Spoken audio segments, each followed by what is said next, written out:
Hamann and Benson, a vision for your future. Le journal des stratèges.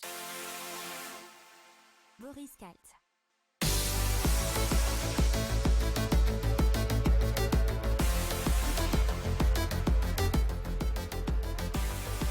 Bonjour à tous et bienvenue dans le journal des stratèges consacré aujourd'hui à l'économie.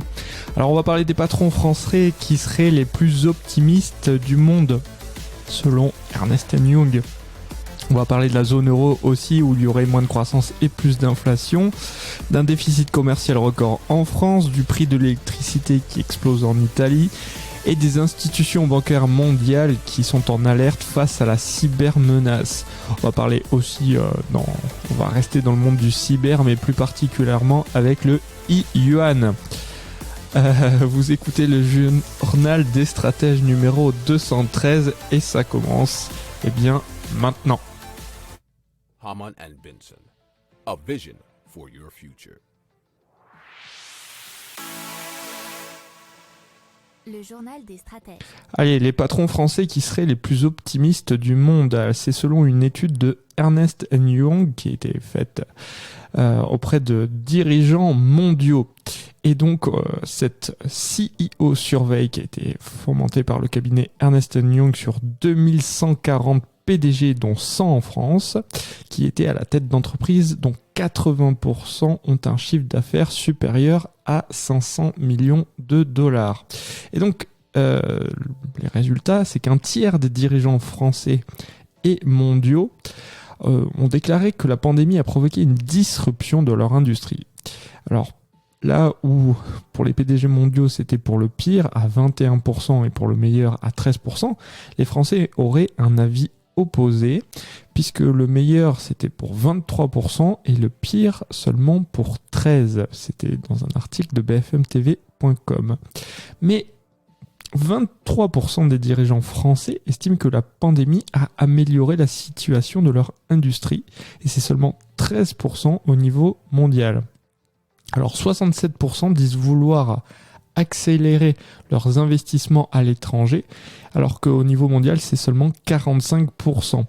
Seulement 7% des patrons français ont l'intention de stopper ces investissements à l'étranger, contre 20% au niveau mondial. Alors, les PDG français estiment que leurs investisseurs soutiennent à 70% leurs dépenses à long terme, alors qu'à 47% seulement au niveau mondial.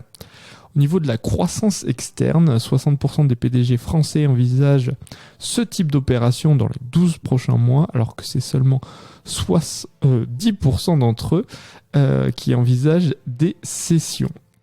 Alors, il faut bien comprendre que cet excès peut-être d'optimisme est dû surtout aux mesures d'aide financière qui ont été réalisé en France depuis 2 ans et qu'il peut y avoir une grande différence avec les autres entreprises mondiales qui n'ont pas bénéficié des mêmes aides. Hamann and Benson, a vision for your future.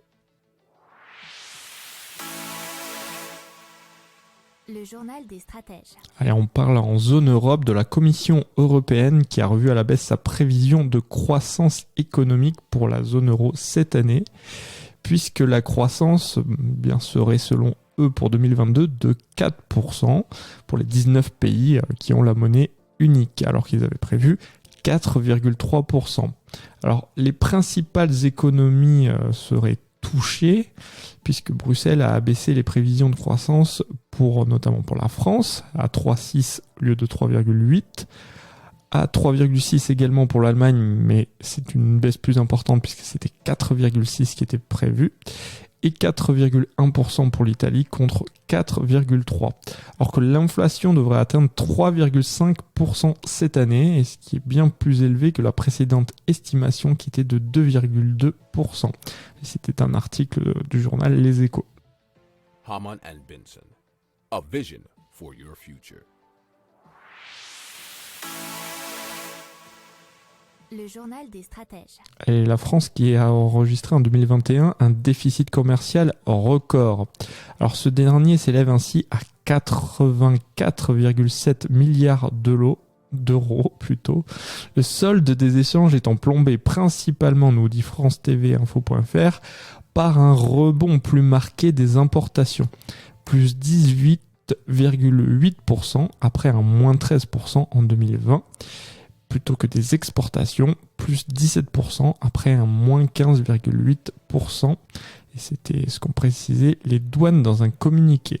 Alors jusque-là, le déficit commercial le plus important avait été enregistré en 2011 avec 75 milliards d'euros. Alors, en ce qui concerne la balance commerciale, il faut bien savoir que là où on est le plus déficitaire, c'est ce qui concerne toutes les hydrocarbures et notamment avec l'augmentation des prix, hein, vous savez très bien ce qui se passe, des prix à la pompe, eh bien ça pousse la balance commerciale encore plus en zone déficitaire. Hamann and Benson, a vision for your future. Le journal des stratèges. Et avec l'explosion des prix de l'énergie dans toute l'Europe, hein, puis même dans le monde, l'Italie a réagi d'une façon assez spécifique puisque des dizaines de communes italiennes ont décidé d'éteindre jeudi 10 février les projecteurs éclairant leurs monuments symboles. Alors par exemple le Capitole à Rome, le Ponte Vecchio à Florence, afin de protester contre l'explosion des prix de l'électricité. Et ça a été fait à l'initiative de l'Association nationale des communes italiennes, ANCI. Et ça a eu lieu à partir de 20h, donc jeudi 10 février, pour une durée de 30 minutes à 1 heure. Alors, il faut savoir que le surcoût de l'électricité a entraîné, selon le président de l'ANCI, Antonio De Caro, la hausse des prix à au moins 550 millions d'euros pour les collectivités locales pour une dépense annuelle pour l'énergie électrique, qui est comprise entre 1,6 et 1,8 milliards d'euros. Le gouvernement avait annoncé tout de même fin janvier des aides de 5,5 milliards d'euros afin d'alléger la facture d'électricité et de gaz des ménages et entreprises, mais selon les maires des principales communes d'Italie, ce n'est pas suffisant.